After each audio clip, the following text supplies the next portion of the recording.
ની વાત આ કરતા હોય તો આજે બધાએ સમજવું પડશે.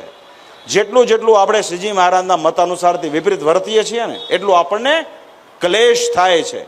શ્રીજી મહારાજ આપણને એકાદશ નિયમ કીધા, નિંદત નહીં કોઈ દેવ કો. હવે આપણને ખંજવાળવું પડે ને આપણે રોજ કોઈ દેવી દેવતાની નિંદા કરીએ તો ક્લેશ થાય. એ વાતના બધા સાક્ષી છે. માટે બધાએ બહુ માપે માપે વર્તવું જોવે. આ જીવનનો કોઈ નિર્ધાર નથી, ગમે ત્યારે દેહ પડી જાય એમ છે.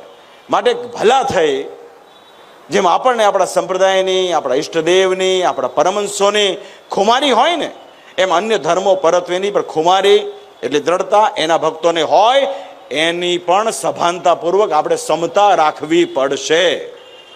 કારણ કે સ્વામિનારાયણે એવું નથી શીખવાડ્યું આપણને.